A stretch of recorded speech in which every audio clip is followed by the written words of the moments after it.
الرجیم بسم اللہ الرحمن الرحیم وبہ نستعین وهو خیر المعین وصلی اللہ علی سیدنا محمد وآلہ الطاہرین۔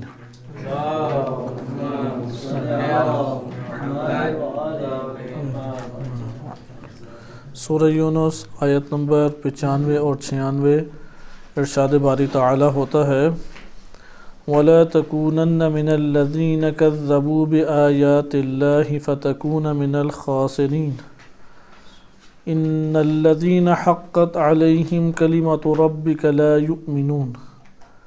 اس آیت کریمہ میں فَتَكُونَ مِنَ الْخَاسِرِينَ کو ہم موضوعی طور پہ قرآن کریم کی دیگر آیات سے ملاحظہ کر رہے تھے اور آپ کی خدمت میں ذکر کیا کہ انسانی زندگی جن نظریات اور جن چیزوں کی معیار بنا کے بسر ہوتی ہے ان میں اہم ترین ایک ضابطہ نفع اور نقصان ہے۔ نفع اور نقصان انسان اپنی زندگی میں اس کو تشخیص دے کے ہی قدم اٹھاتا ہے، جو نفع ہے اسے لینا چاہتا ہے اور جو نقصان ہے اس سے اجتناب کرنا چاہتا ہے۔ قرآن نے اس لیے اس موضوع کو بیان کیا ہے کہ اس مطلب کو ذکر کرنے میں انسان اکثر اور بیشتر اشتباہ کا شکار ہوتا ہے، اکثر اور بیشتر، اور اس مسئلے میں بہت بڑے پیمانے پہ انسان کو ہدایت کی ضرورت ہے۔ سمجھتا انسان کچھ ہے، پیچھے کچھ نکلتا ہے۔ فہم انسانیت میں بہت زیادہ مسائل نقصان اور نفع کے حوالے سے ہیں، یعنی صحیح تشخیص اپنے نفع کی نہ کر پانا یہ خسارے کا سبب بنتا ہے، اور نقصان اور خسارے کا صحیح نہ جان پانا وہ انسان کو ہمیشہ کے لیے اس دنیا میں نفع سے محروم کر دیتا ہے۔ قرآن نے اس کو تفصیلی طور پہ بیان کیا ہے کہ ہم ہر آیت کی تشریح میں مفصلاً نہیں جا سکتے، یعنی یہ مسئلہ حل ہمارے لیے بڑے پیمانے پہ تب بھی ہوگا کہ قرآن نے جن چیزوں کو خسارہ قرار دیا ہے ہم ہر اس مورد کو قرآن ہی کی نگاہ میں موضوعی طور پہ دیکھیں۔ مثلا قرآن نے ایمان کسے کہا ہے، یا قرآن نے کفر کسے کہا ہے، تکذیب یا انکار کسے کہا ہے، کیونکہ تکذیب لفظ الگ آیا ہے اور لفظ کفر الگ آیا ہے۔ اردو میں دونوں کا ایک ہی ترجمہ کیا جاتا ہے، اردو میں کفر کہہ دیتے انکار کو، اور یا جیسے یہ ہے کذبوا بآیات اللہ، یہاں پہ تکذیب کی بھی کہہ دیں انکار کرنا۔ آیا قرآن کی آیات میں تکذیب اور کفر مترادف ہیں یا مترادف نہیں ہیں، کہ ان ابحاث میں ابھی ہم داخل نہیں ہو سکتے، وإلا یہ ٹاپک ہمارے لیے رہ جائے گا خاسرین کا۔ قرآن نے جب لفظ جدا استعمال کیے ہیں تو لفظ کا جدا ہونا تعدد دال جو ہے تعدد مدلول پہ دلالت کرتا ہے۔ اگر یعنی قاعدتاً کیا ہے، دال متعدد ہیں تو مدلول بھی متعدد ہونے چاہیے، سوائے اس کے کہ کہیں ہمارے پاس مضبوط دلیل بن جائے کہ نہیں یہاں پر ایسا نہیں ہے۔ یعنی الفاظ متعدد ہیں تو ان کے معنی بھی کیا ہونے چاہیے، قاعدتاً متعدد ہونے چاہیے، مگر یہ کہ دلیل ہمارے پاس قائم ہو جائے کہ یہاں پہ ترادف ہے۔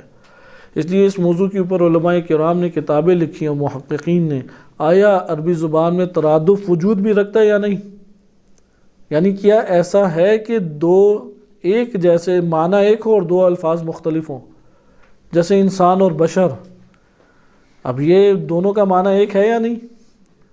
آیا یہ ترادف وجود رکھتا ہے یا وجود نہیں رکھتا؟ ایک نظریہ ہے کہ عربی زبان میں کوئی ترادف وجود نہیں رکھتا، کسی نہ کسی جہت سے لفظ جدا ہوتا ہے تو اس کا معنی کسی نہ کسی جہت سے جدا ہو جاتا ہے۔ مثلا اب ایک جگہ انسان کہا ہے، دوسری جگہ بشر کہا ہے، تو بشر کہنے میں کوئی نہ کوئی اضافی معنی یا کوئی نہ کوئی کمی بیشی ضرور ہوگی، لہذا اگر ہم اس بات کے قائل ہو جائیں تو تکذیب اور کفر اور اسی طرح سے بعض دیگر باطل لفظ ان کے معنی جدا جدا ہونے چاہیے، اس میں کوئی نہ کوئی جدائی کا پہلو موجود ہوگا۔ اشتراکی پہلو تو نظر آتا ہے ہمیں، لیکن ہمیں جدائی کا پہلو نظر نہیں آتا۔ یہ قرآن کریم کی تفسیر کے مبانی کی بحثیں ہیں کہ مجاز ہے یا نہیں ہے، قرآن کریم میں ترادف ہے یا نہیں ہے، مشترک لفظی ہے یا نہیں ہے، یہ قرآن کی تفسیر کرتے ہوئے علوم قرآنیہ میں آپ اسے مطالعہ انشاءاللہ تعالیٰ کرتے رہیں گے۔ جزوی طور پہ ہم کسی آیت کے ذیل میں بعض مبانی کو آپ کی خدمت میں ذکر کریں گے، جیسے بعض لغت کی جو لغوی مبانی ہیں وہ پہلے ذکر ہو چکے ہیں۔ قرآن نے واضح طور پہ بعض امور کو خسارہ قرار دیا ہے، اور ہم یہ پڑھ چکے ہیں کہ براہ راست خسارہ یا نقصان یا نفع وہ ایک عمل سے متعلق نہیں ہوتے۔ ایک عمل ظاہری جو انسانی بدن سے ایک عمل یا انسانی معاشرے کے اندر اجتماعی طور پہ ایک عمل برپا ہو، وہ فوراً پہلے مرحلے میں اسے نفع یا نقصان نہیں قرار دے سکتے، بلکہ نفع اور نقصان کا معیار انسانی باطن ہے۔ باطن کے اندر پہلے نفع نقصان برپا ہوتا ہے، اور اس کے بعد پھر ظاہری انجام پانے والے عمل میں نفع نقصان برپا ہوتا ہے۔ اور اصل مسئلہ ہے ہی یہ کہ انسان اپنے باطن سے غافل ہوتا ہے، باطن سے غافل ہونے کی وجہ سے ظاہر سے غافل ہو جاتا ہے۔ اس لیے جو اپنے باطن کا بڑا دقیق حساب کتاب رکھتا ہے وہ ہمیشہ نفع نقصان میں صحیح فیصلہ کر پاتا ہے۔ ہم نے بعض امور کو، کیونکہ یہ وہی مقدمات ہیں جو سابقہ دروس میں تکراراً بیان ہوئے، کہ ظاہری عمل وہ در حقیقت باطنی عمل کے اوپر کھڑا ہے، یا باطنی عمل کے اوپر وہ، یا باطنی افکار نظریات کے اوپر اعتماد کیے ہوئے ہے۔ یعنی ظاہری عمل کی مثال درخت کی سی ہے، اس درخت کی جڑیں کہاں پر ہیں؟ وہ باطن کے اندر ہیں۔ لہذا جڑوں کے بغیر درخت وجود نہیں رکھتا، حیات نہیں رکھتا۔ اس لیے ظاہری عمل کبھی بھی نفع نقصان نہیں کہلائے گا جب تک اس کا باطن کے ساتھ تعلق قائم نہ ہو۔ لہذا قرآن کریم نے انہی امور کو ذکر کیا۔ ہم پیچھے بعض امور پڑھ چکے ہیں۔ قرآن نے تکذیب کو، اللہ کی آیات کو جھٹلانا، واضح طور پہ اسے خسارہ قرار دیا۔ اسی طرح قرآن کریم نے انبیاء علیہ السلام کو جھٹلانا، جناب شعیب علیہ السلام ہیں، نبی صلی اللہ علیہ وآلہ وسلم ہیں، ان ہستیوں کو جھٹلانا واضح طور پہ خسارہ قرار دیا۔ اب جو بندہ اسے خسارہ قرار نہیں دیتا وہ اس کے مطابق عمل بھی انجام نہیں دے گا۔ اور اس کے ہم آج کے دور میں کتنی ہی اس وقت مصائب اور مشکلات دنیا میں دیکھ رہے ہیں کہ انہوں نے شریعتوں کا چونکہ انکار کیا ہے، اس کے سبب بنا ہے۔ مثلا غرب کا ہی حالت دیکھیں، انہوں نے حجاب کے شرعی اور قانونی ضابطۂ الہی کا انکار کیا، بدحجابی کو پھیلایا۔ اس وقت پوری دنیا شہوانی امراض میں مبتلا ہے۔ اسی طریقے سے انہوں نے انبیاء اور رسول اور حجج الہی کو جھٹلایا اور ان کی لائی ہوئی باتوں کے اوپر اعتقاد قائم نہیں کیا، اور سائنس کو بت بنا کے اس کی اطاعت اور اس کی پوجا کی۔ اب قرآن ایک حقیقت بیان کرتی ہے اور سائنس آ کے بیان کریں، اگرچہ ٹکراؤ دونوں میں نہیں ہوتا، جہاں عقلی مبنا پایا جاتا ہے، جہاں میتھمیٹیکلی طور پہ اعداد و شمار پائے جاتے ہیں، وہاں قرآن اور سائنس ٹکراتی نہیں ہیں۔ اب یہ بیان کرنا مقصود نہیں ہے قرآن اور سائنس ٹکراتی ہے یا نہیں، لیکن یہاں پہ سوال یہ پیدا ہوتا ہے کہ سائنس جو کہتے وہ ہے۔ سائنس کہتے چاند پہ پہنچ گیا تو کہیں پہنچ گیا ہے۔ اگر سائنس کہ سورج اس طرح گھوم رہا ہے تو مان لیں فوراً کہ گھوم رہا ہے، یعنی ادھر تحقیق کی پھر بھی ضرورت ہے ہمیں سائنس کے اوپر بھی۔ اس لیے انہوں نے سائنس کو بت بنایا کہ وہ جو کہہ دے وہ سائنس کی وحی ہے، اور اس کے اوپر وہ اعتقاد قائم کر لیتے ہیں۔ مثلا سائنس اگر آج کہتی ہے زمین کھینچتی ہے، کشش رکھتی ہے، چلو مان لیا۔ پھر آئنسٹائن آیا اور اس نے یہ احتمال دیا کہ ممکن ہے مختلف سیارے ہیں، ان کی کشش کی وجہ سے کشش ایجاد ہو رہی ہو، خود بذات تو خود زمین کشش نہ رکھتی ہو۔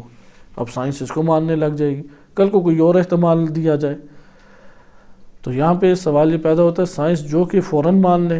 تو غرب ایمان اس بات پہ لایا کہ سائنس جو بات کہتی ہے ایمان لے آؤ، اور ان کے اس بت کو زمین بوس آ کے کرونا نے کر دیا جو نظر ہی نہیں آتا۔ وہ اپنی پوری دوربینیں لگا کے، لیبارٹریوں کے بڑی بڑی مائکروسکوپ لا کے ڈھونڈنے کی کوششیں کر رہے ہیں، انہیں پتہ ہی نہیں لگ رہا آیا کہاں سے ہے۔ اور دنیا کے جتنے صاف ممالک ہیں جہاں پہ صفائی ستھرائی کا خیال رکھا جاتا ہے، جہاں میل ملاپ کے سارے ضابطوں کا خیال رکھا جاتا ہے، سب سے زیادہ مریض ادھر ہی ہو رہے ہیں۔ اس وقت یورپ میں تعداد پھیلتی چلی جا رہی ہے، اور امریکہ اس وقت دوسرے نمبر پہ آگے جہاں پہ اس کے زیادہ مریض پائے جا رہے ہیں۔ تو آپ اس سے اندازہ لگائیں کہ کس طرح سائنس کا زمین بوس ہوا۔ اور یہ جو اب ہمارے پاس اعداد شمار آتے ہیں، اس سے معلوم ہوتا ہے کہ انسان ظاہر کے اوپر نہیں کھڑا، حقیقت میں باطنی چیزیں، اس لیے کہ وہ افراد جو ظاہری زندگی کے ہی امور کے اوپر ایمان لائے ہوئے تھے، موت کے خوف نے انہیں ایک اور موت میں دھکیل دیا ہے۔ وہ کورونا سے نہیں مر رہے، موت سے ہی مر رہے ہیں۔ وہ ایسی انہوں نے ٹینشن لی ہوئی ہے، نہ اس دنیا میں انہیں کھانا صحیح نصیب ہو رہا ہے، ڈرپوں پہ ڈرپیں لگی جا رہی ہیں اور نفسیاتی ہوئے ہوئے ہیں۔ لہذا یہ جو صورتحال ہے وہ اندر سے کھوکھلے پن کی طرف اشارہ کرتی ہے۔ اور یہ اندر کا کھوکھلا پن کیوں ہے، اندر سے خالی کیوں ہے؟ کیونکہ اس نے ربط اللہ تعالیٰ سے تعلق توڑا، وحی سے تعلق توڑا۔ قرآن کی صورت میں وحی ہمارے ہاتھ میں ہے اور اس وحی سے ہم اپنی استطاعت کے مطابق تعلق قائم کر سکتے ہیں۔ یعنی نبی صلی اللہ علیہ وآلہ وسلم کے توسط سے وحی کے ذریعے تعلق جڑ گیا، وحی کے ساتھ۔ سوال، وحی کے ساتھ نبی کے علاوہ کسی کا تعلق جڑ سکتا ہے یا نہیں؟ براہ راست نہیں جڑ سکتا۔ نبی کے واسطے سے جڑ سکتا ہے یا نہیں؟ نبی کے واسطے سے تو جوڑنا ضروری ہے۔ لہذا اگر نبی کے واسطے سے نہ جوڑیں تو یہ خسارہ ہے، یہ پھر اس بھرپور توانائی اور قوت اور قدرت کا جو اصل سرچشمہ ہے اس سے تعلق توڑ دینا ہے۔ جب اس سے تعلق ٹوٹ جائے تو پھر کہاں پہ اس کو روشنی نظر آئے گی؟ یعنی آپ سمجھیں کہ بالفرض کہ روشنی کا سارا منبع ٹرانسفارمر ہے، تو بلب اپنا تعلق ٹرانسفارمر کے ساتھ توڑ دے، ڈائریکٹ جڑ بھی نہیں سکتا لیکن تار کے توسط سے جڑتا ہے۔ اگر وہ تار سے تعلق توڑ دے تو اس کا اس قدرت کے سرچشمے سے تعلق ٹوٹ جائے گا، پھر کہ یہ بلب جلتا رہے گا یا ظلمتوں میں چلا جائے گا؟ اس لیے کہا اللہ ولی الذین آمنوا یخرجہم من الظلمات الی النور۔ اللہ جب ولی بن جاتا ہے اور جو اللہ سے تعلق ولایت کا جوڑ لیتا ہے، اطاعت کا جوڑ لیتا ہے، تو پھر وہ تاریکیوں میں نہیں رہتا، یہ تو روشن ہے اندر سے، یہ منور ہے اندر سے۔ اس کے غم مندمل ہو جاتے ہیں، غموں کی نوعیتیں ہی بدل جاتی ہیں، سوچنے کا انداز بدل جاتا ہے، رہن سہن کا انداز تبدیل انسان کا ہوتا چلا جاتا ہے۔ آج ہم اس کے علاوہ جو ایک اور پڑھیں گے موضوع کے خسارہ قرآن نے کس کو کہا۔ بس قرآن نے تکذیب کے اوپر بہت زور دیا ہے، تکذیب کو بار بار خسارہ قرار دیا ہے۔ کتاب کی تکذیب ہے، نبی کی تکذیب ہے، اس کتاب میں آنے والی آیات کی تکذیب ہے، بار بار قرآن نے تکذیب کو خسارہ قرار دیا کیونکہ وہ ظلمتوں میں چلا جاتا ہے، اس نے اصل منبع سے ہی تعلق توڑ دیا۔ مثلا آپ اپنی ذہانت سے تعلق جوڑ لیں اور اللہ کی تدبیر سے، کہ انشاءاللہ بھی آگے آیت آ رہی ہے کہ جو اللہ کے مکر سے فرار کرتا ہے وہی خسارے میں ہے، جو اللہ کی تدبیر سے فرار کرے گا خسارے میں ہے، جو اپنی تدبیر خود ہی کرنا چاہے گا، کیونکہ اندر انسان کے میں نہیں ٹوٹتی۔ وہ جس طرح سے بعض صوفیہ بزرگوں کی شاعری بھی ہے کہ اس مورد میں ان کا کلام تو نہیں لانا چاہیے لیکن اس میں کے حوالے سے کلام کو سمجھانے کی خاطر بیان کیا جاتا ہے۔ بلے شاہ کا ایک شعر ہے، اس کا معنی یہ بنتا ہے کہ تم جاؤ اور سمندر میں ڈبکی لگاؤ، اور سمندر میں ڈبکی لگانے کے بعد خوب اپنے آپ کو دھو، اور دھو کے پھر باہر نکلو، پھر دھو، اور بار بار یہ کام کرتے رہو۔ اگر تم نے اپنی میں کا علاج نہیں کیا تو تم صاف نہیں ہو سکتے۔ جتنے طریقے صفائی کے اختیار کرتے جاؤ، تم عطر لگا لو، خوشبوئیں لگا لو، آب زمزم سے نہا لو، جو مرضی کر لو، میں تمہاری اندر سے نہیں جاتی تو پھر تم پاک نہیں ہو سکتے۔ وہ گندگی تو اندر تمہارے چمٹی ہوئی ہے، کیونکہ تدبیر جو اپنی خود کرتا ہے، جو اللہ پہ توکل نہیں کرتا، جو اپنے آپ کو ہی سب کچھ سمجھتا ہے، اللہ کی باتیں چھوڑ کے اپنے مشورے، اللہ کی باتیں چھوڑ کے اپنی نصیحتیں، انسان آہستہ آہستہ منبع الہی سے اگر تعلق توڑ دے تو تاریکی اور گندگی کے علاوہ کچھ بھی نہیں ہے۔ ایسے معاشرے بھی تاریک اور گندگی ہیں، اس لیے اللہ تعالیٰ کے عذاب میں جہاں قہاریت ہے وہاں پہ رحمت کا عنصر بھی ہے۔ اس لیے اسی گندگی کو اللہ تعالیٰ نے معاشروں سے صاف کیا تاکہ زمین رہنے کے قابل بنے۔ جیسے آپ گھر میں گندگی زیادہ ہو جائے تو فرش دھوتے ہیں یا نہیں دھوتے، تو پھر جو کچھ آس پاس ہوتا ہے وہ سارا بہہ جاتا ہے۔ عذاب الہی بھی یہی ہے، وہ معاشرہ اتنا گندا ہو گیا، اس قدر گندگی کا ڈھیر بن گیا کہ اب عذاب الہی مومنین کے لیے رحمت بن کے آتا ہے، کیونکہ زمین رہنے کے قابل ہی نہیں بن رہی۔ وہ ان سب گندگی کے ڈھیروں کو اٹھا کے باہر پھینک دیتی ہے تاکہ زمین دوبارہ رہنے کے قابل بنے۔ لہذا آپ نے ملاحظہ کہ تکذیب کے عمل کو، کیونکہ ہمارا یہ موضوع خسارے کے عنوان سے جو نقطہ قرآن نے بار بار ذکر کیا یہ اختتام کی طرف جا رہا ہے، اس لیے اس کی ہم اپنے ذہن میں خود اہمیت کو ابھاریں کہ تکذیب جنم نہیں لینی چاہیے، جھٹلانا نہیں چاہیے اپنے وجود کے اندر، تسلیم ہو جائیں قرآن کے سامنے، قرآن کو پکڑ لیں، قرآن کے ساتھ عہد و پیمان باندھ لیں۔ قرآن نے ایک اور مورد جو ذکر کیا ہے وہ یہ ہے کہ کافر اگر ہو تو اس کے خسارے میں اضافہ ہوتا ہے، کہ میں یہ عناوین بس تیزی سے آپ کے سامنے پڑھتا ہوں تاکہ ہم ایک اور خسارے کے مورد کو جان سکیں، کیونکہ پہلا تکذیب پڑھا ہم نے، دوسرا کفر پڑھا۔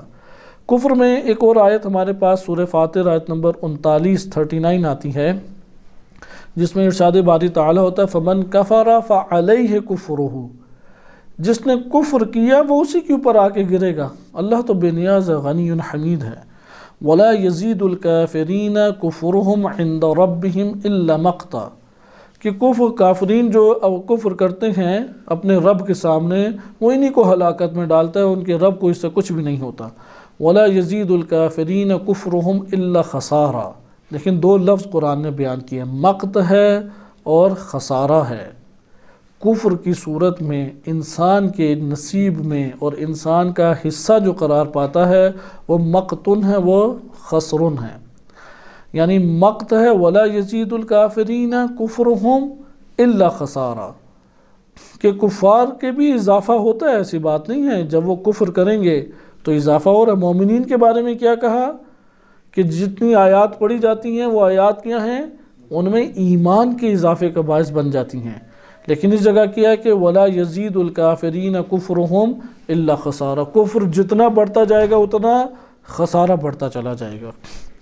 اسی طرح سورہ بقرہ آیت نمبر 121 میں سورہ بقرہ آیت نمبر 121 میں تلاوت، حق تلاوت ادا نہ کرنے، یعنی اگر کوئی حق تلاوت کو انجام نہ دے، تلاوت قرآن نے یا کتاب الہی جو اللہ نے نازل کی ہے اس کے کچھ حقوق رکھے ہیں، قرآن کریم نے کچھ حقوق رکھے ہیں، جیسے بندوں کے حق ادا نہیں کرتے، اسی طریقے سے اللہ تعالیٰ نے آسمانی کتابوں کے حقوق رکھے ہیں۔ آیت کریمہ پہلے ملاحظہ کریں، الذین آتیناہم الکتاب، جنہیں ہم نے کتاب دی ہے، وہ لوگ جنہیں ہم نے کتاب دی، یتلونہ حق تلاوتہ، اگر وہ لوگ ہیں جنہیں ہم نے کتاب دی ہے وہ اس کی تلاوت کا حق ادا کرتے ہوئے تلاوت کرتے ہیں، اولئک یؤمنون بہ، یہی لوگ ہیں جو اس کتاب پہ ایمان لاتے ہیں۔ یعنی اگر حق تلاوت انجام نہ پائے تو اس کا مطلب ایمان میں لغزش پائی جاتی ہے۔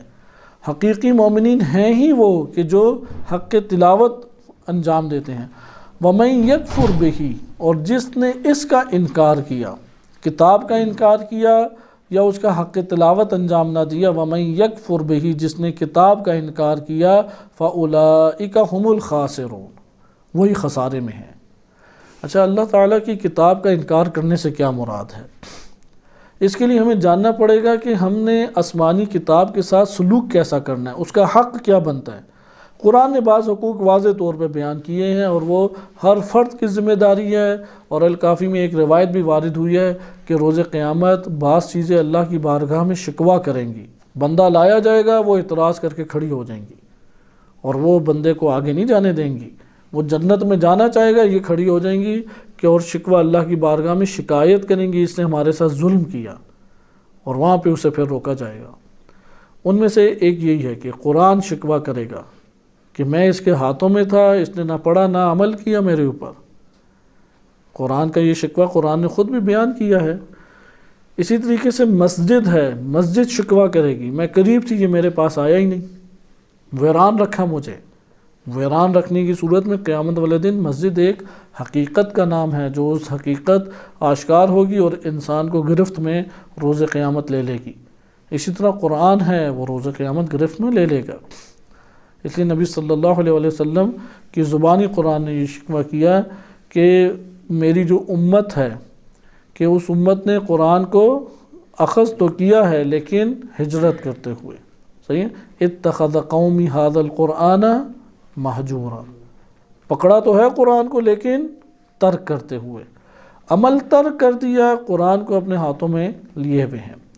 آخر الزمان کی جو علامات آئی ہیں بعض کتب میں، اگرچہ ان کے اوپر سندی بحث ہے، لیکن ان میں سے یہ بھی ہے کہ قرآن بڑی زینتوں کے ساتھ رکھا جائے گا اور بڑی خوبصورت آوازوں میں پڑھا جائے گا، لیکن عمل نہیں ہوگا اس کے اوپر، لہذا قرآن کے یا آسمانی کتاب کے حقوق ہیں، ان حقوق میں سے ایک حق ہے تلاوت قرآن کی جائے، ان میں سے ایک حق ہے تدبر نہیں گے تو تالے، یعنی تلاوت کریں گے تو تالے نہیں کھلتے، تالے انسانی وجود میں ہر آیت کے مقابل ایک تالا لگا ہوا ہے، ہر آیت کے مقابلے میں تالا کھلے گا اس وقت جب تدبر کی چابی کو استعمال کریں گے۔ اگر تدبر کی چابی استعمال نہ کی جائے یہ آیت بند رہ جائے گی، وہ کافر کے لیے بھی بند تھی اور اس بندے کے لیے بھی بند ہے۔ اس لیے قرآن بعض کے لیے حجاب بن جاتا ہے، قرآن پڑھتے رہیں گے حجاب سامنے سے نہیں ہٹے گا۔ تو یہ ہمارے سامنے بات آئی کہ کتاب کا جس نے بھی کفر کیا، یعنی حقوق اس کے ادا نہ کیے، وہ خسارے میں ہے۔ وہ جتنا بھی آ کے مومن بننے کی کوشش کرے، انقلابی بننے کی کوشش کرے، جتنے نیک کاموں میں آگے پیچھے بھاگنے کی کوشش کرے، قرآن سے حق تلاوت و تدبر و عمل ان تین کا اس نے تعلق نہیں جوڑا۔ یا چوتھا تذکر، اگر تذکر کا ربط، تدبر کا ربط، تلاوت کا ربط نہیں جوڑا تو پھر وہ اس کا وجود اندر سے خالی ہے، اس کا قرآن سے کوئی تعلق قائم نہیں ہوا۔ اور قرآن سے واقعاً جس کا تعلق قائم نہیں ہوا، وہ کوئی فقی بنے، اصولی بنے، فلسفی بنے، کوئی سائنسدان بنے، وہ اندر سے خالی ہے انسان، اس کے وجود اندر سے سیاہ ہے۔ وہ انسان کہ جس کا قرآن سے ربط قائم ہو گیا، قرآن نے آ کے اسے منور کر دیا۔ اور واقعاً قرآن کریم وہ کتاب بنتی ہے جس کے اوپر وقت لگایا جائے، بھاگ دوڑ کی جائے، اس کے محضر میں حاضر ہونے کی کوشش کی جائے۔ یہ زندہ ہمارے وجود کے اندر نہیں ہوگا، کوئی نورانیت نہیں آ سکتی۔ یہ ہمارے پاس نکات تھے کہ تکذیب اور کفر۔ تیسرا جسے قرآن کریم نے وہ عمل جس کا تعلق باطن کے ساتھ ہے اور قرآن نے اس کو خسارہ قرار دیا ہے، وہ شریعت کے اوپر ایمان نہ لانا ہے۔ سورہ مائدہ آیت نمبر 5 میں ارشاد باری تعالی ہوتا ہے کہ اس سے پہلے آیت میں پوری نہیں پڑھتا، ٹائم ہمارے پاس کم ہے، کہ اس آیت کریمہ میں خداوند متعال پہلے احکام کو بیان کرتا ہے اور بیان کرنے کے بعد فرماتا ہے کہ وَمَن يَكْفُرْ بِالْإِيمَانِ، جس نے ایمان کا، یعنی ان چیزوں پر ایمان ادھر اگرچہ مطلق آ رہا ہے لیکن آپ سیاق کے طور پہ اس کو اخذ کر سکتے ہیں، اور سیاق کی روشنی میں اگر دیکھیں تو احکام شریعہ سے خصوصی طور پہ تعلق بن رہا ہے۔ وَإِلَّا ایمان مطلقاً تمام کے تمام امور کو شامل ہے۔ جس نے بھی ایمان کا کفر کیا، جس طرح کتاب کا کفر ہے، یعنی قرآن کی تعبیرات پہ دقت کریں، قرآن کہہ رہا ہے کہ جیسا بھی آپ نے پڑھا کہ وَمَن كَفَرَ بِهِ، کہ جس نے بھی کفر کیا کتاب کا، بس کتاب کا کفر ہوتا ہے۔ اسی طریقے سے کفر ایک دفعہ کیا جاتا ہے اللہ کا کفر کیا، حجت الہی کا کفر۔ اس طرح ایک دفعہ ایمان کا کفر ہے، وَمَن يَكْفُرْ بِالْإِيمَانِ، اور جو ایمان کا کفر کرے فَقَدْ حَبِطَ عَمَلُهُ، اس کے اعمال سارے حبط کر لیے جائیں گے۔ یعنی وہ اپنی زندگی میں بڑی خدمت خلق بھی کرتا رہا ہے، اپنے بہن بھائیوں کی مدد بھی کرتا رہا ہے، بڑی اچھے اخلاق سے پیش بھی آتا رہا ہے، چونکہ اس کا وجود ایمان سے خالی ہے تو یہ جو ظاہری طور پہ اس کے اعمال تاریکیوں کے ہمراہ اس کے اعمال صادر ہو رہے ہیں، وہ سارے تاریک کہلائیں گے۔ ایسا ہوتا بھی ہے کہ ہم اپنی زندگی میں مثالیں دیکھتے ہیں کہ ایک بندے نے خوب محنت زحمت کی ہوتی ہے، آخر میں وہ ڈپارٹمنٹ کہہ دیتا ہے کہ آپ کے کاغذات نامکمل ہیں، یا آپ جو مہر لگا کے آئے ہیں وہ مہر درست نہیں ہے، اس لیے یہ پیپر آپ کے قبول نہیں ہیں، حبط ہو جاتے ہیں اس کے۔ مثلا ہم نے شناختی کارڈ بنوایا، پاسپورٹ بنوایا، ویزے بھی لگوائے، ایئرپورٹ کے اوپر آئے، اس نے کہا کہ مثلا دیکھو ڈیٹ گزر چکی ہے پاسپورٹ کی، جاؤ واپس۔ اس کی سب زحمتیں ضائع گئیں یا نہیں کی؟ اس نے سارے کی ساری کے انٹرویو بھی دیا، میں نے یہ بھی کیا، فلاں بھی کیا، وہ کہ جو بھی سناتے رہو، کیونکہ اگر شرائط پوری نہ ہوں تو ان اعمال کا فائدہ نہیں ہے۔ اسی طرح سے وَمَن يَكْفُرْ بِالْإِيمَانِ، کیونکہ ایمان نور اور زینت ہے، زینت اور نور کے بغیر تاریک اندر باطن ہو، اور ایک تاریک باطن سے جو عمل صادر ہوگا وہ تاریک ہوگا یا نہیں ہوگا؟ کیونکہ ظاہری طور پہ تو اس نے نفع دیا، اور ابھی ہم پڑھ چکے ہیں کہ ظاہری عمل کو نفع نقصان نہیں کہہ سکتے. ممکن ہے کہ کسی نے کسی کو نفع دیا ہو، وہ یہ بھی ممکن ہے کہ وہ نفع اس کے نقصان میں جائے. ایسی ہمارے پاس ہزاروں مثالیں ہیں. جیسا کہ یہ ضرب المثل بھی بنی ہوئی ہیں کہ کوئی سانپ کو گھر میں لا کے پالتا رہے، اسے دودھ بھی پلائے، کھانے شانے بھی کھلائے، تو جب سانپ زندگی اس میں آ جائے گی اگلا کام کیا کرے گا؟ وہ ڈسے گا یا نہیں ڈسے گا؟ تو اب اس کی یہ نیکی ہوئی کہ اس نے جان بچا دی ایک موذی جس کو مارنا چاہیے تھا. لہذا خالی عمل سے نہیں پتہ لگتا. جس طرح سے جناب مالک اشتر رضی اللہ عنہ کس طرح سے شہید ہوئے، وہ دودھ کا پیالہ پلایا، اس نے تو اپنے طور پہ بہت بڑی نیکی کی، بہت بڑی اس نے محبت کا اظہار کرتے ہوئے نیکی کی. وہ نیکی کیا ہوئی کہ اس قدر بڑی شخصیت کو، کہ جس کی امام علی علیہ السلام کے سب سے معتمد ترین شخصیت کو شہید کرنے کا وہ باعث بن گیا اپنی سادگی کی وجہ سے.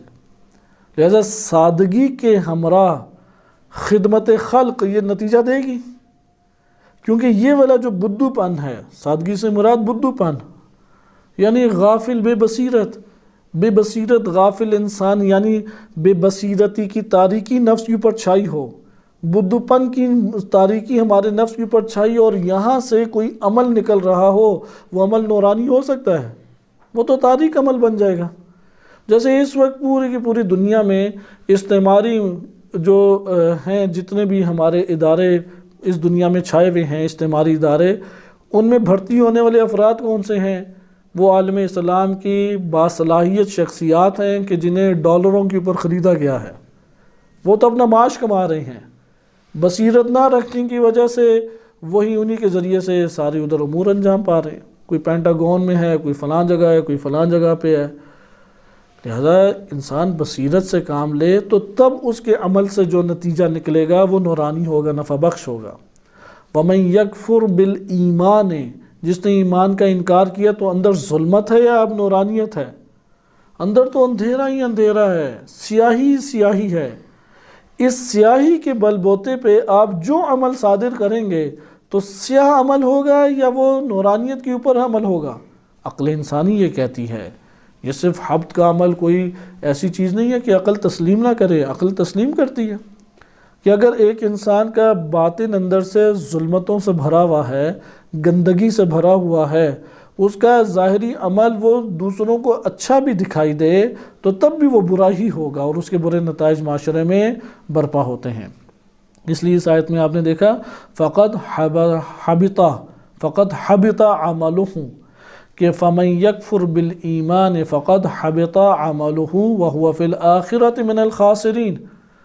آخرت میں کیا ہوگا؟ دنیا میں تو نیک نامی اپنی کمائی لے گا، وَهُوَ فِي الْآخِرَةِ مِنَ الْخَاسِرِينَ. یہ آیت جو ہے، اس آیت کا آغاز ہے کہ آج کے دن میں نے تمہارے لیے پاکیزہ چیزیں حلال کر دی، اور وہ لوگ جنہیں کتاب دی گئی ان کا کھانا تمہارے لیے حلال ہے اور تمہارا کھانا ان کے لیے حلال ہے. اور پاک دامن مومن خواتین اور تم سے پہلے جنہیں کتاب دی گئی ان کی پاک دامن خواتین بھی حلال ہیں جب تم انہیں ان کا مہر دے دو. تم لوگوں کا ان سے قصد پاکیزگی ہونا کہ بد کرداری، اور پوشیدہ جو ہیں دوستیاں رچانا، یہ جو ہے یہ درست عمل نہیں ہے. پس اس کے بعد آپ نے دیکھا یہ اعمال، نکاح کے بارے میں، کھانے پینے کے بارے میں، اہل کتاب سے تعلق قائم کرنے کے بارے میں، یہ فقہی احکام ہے یا نہیں؟ بس جس نے ان جگہوں پر کوئی ایمان کا انکار کیا اور اپنے تعلقات کو استوار کیا تو قرآن کیا کہہ رہا ہے؟ وَمَن يَكْفُرْ بِالْإِيمَانِ فَقَدْ حَبِطَ عَمَلُهُ وَهُوَ فِي الْآخِرَةِ من الخاسرین. یہ ہمارے پاس آیت آئی کہ جس سے ہمیں معلوم ہوا شریعت کے مطابق عمل کرنا نفع ہے، شریعت پر ایمان لانا نفع ہے، احکام الہیہ کے مطابق قدم بڑھانا نفع ہے. سیاہی کیا ہے؟ سیاہی یہ ہے ظلم و ستم، شریعت کا انکار، شریعت کے مقابلے میں قدم بڑھانا، یہ غلط چیز ہے. یعنی داڑھی رکھنا جو ہے یہ نفع ہے، داڑھی کٹا کے جتنا بھی خوبصورت دکھائی دینا چاہے یہ نقصان اور خسارہ ہے. وَهُوَ فِي الْآخِرَةِ مِنَ الْخَاسِرِينَ. اسی طریقے سے حرام طریقے سے کھانا پینا، حرام طریقے سے مال کو لینا. آج کل تو یہ حرام کی قسمیں پرانے دور میں بھی تھی، امام علی علیہ السلام کے خطبات میں شامل ہے، فرماتے ہیں ہمارے زمانے میں 4 قسم کے لوگ ہیں، ان 4 میں سے ایک قسم کون سی ہے؟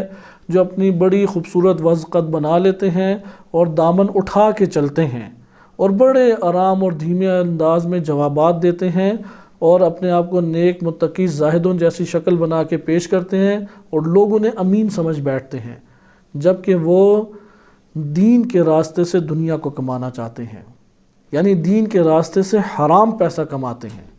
یہ امام علی علیہ السلام کے دور میں جب طبقہ موجود تھا، تو آج کے دور میں طبقہ نہیں ہوگا کہ ٹوپی اور امامہ پہن کے داڑھی رکھ کے حرام مال کمائے۔ لہذا یہ امور انجام پاتے ہیں، دھوکہ دہی، کسی کو دھوکہ دینا، کسی سے مال نکلوانا، کسی سے غلط روش کے ساتھ چلنا، یہ سارے کے سارے حبط اعمال کا سبب بنتے ہیں۔ یہ عملی کفر ہے۔ وَمَن يَكْفُرْ بِالْإِيمَانِ، ایمان لانا چاہیے صحیح راستوں کا، غلط طریقوں سے جو اپنے نفس میں پلاننگ کرتا ہے کہ یار اس کے سامنے میں بڑا شریف بن جاؤں گا اور اس کے سامنے ایسا اظہار کروں گا تو ٹھیک ہے میرا گزارا چلتا رہے گا۔ جس نے یہ پلاننگ کی وہ دنیا میں تو رسوا ہوا ہی ہوا ہے، رسوا ہوا ہے، وَهُوَ فِي الْآخِرَةِ مِنَ الْخَاسِرِينَ۔ لہذا ایمان کے کفر سے ہمیں اجتناب کرنا چاہیے۔ جس نے اپنے باطن میں دوسرے کو دھوکہ دیا، جب یعنی حق کو دھوکہ دیا، جس نے اپنے باطن میں شریعت کو دھوکہ دیا، در حقیقت وہ خود ہی دھوکہ کھا گیا، اپنے وجود کو اس نے آلودہ کیا، اور جو وہ اپنے وجود کو آلودہ کرے وہ کسی نفع کا مالک نہیں بن سکتا۔ اگلی آیت انشاءاللہ کہ باطل کو اختیار کرنا، جس نے باطل راہ کو یا باطل طریقے کو اختیار کیا کہ ہمارا کفر کا موضوع ختم ہوا اور باطل کا موضوع انشاءاللہ تعالی شروع ہوگا کہ جس نے باطل کو اختیار کیا وہ خسارے میں ہے۔ حق اور باطل آپس میں ٹکراتے ہیں، ایمان اور کفر آپس میں ٹکراتے ہیں، تصدیق اور تکذیب ہے۔ بس ہم ادھر سے اصلاح کرتے جائیں۔ تکذیب اگر خسارہ ہے تو تصدیق کیا ہو جائے گی؟ نفع۔ اگر کفر خسارہ ہے تو ایمان کیا ہو جائے گا؟ نفع۔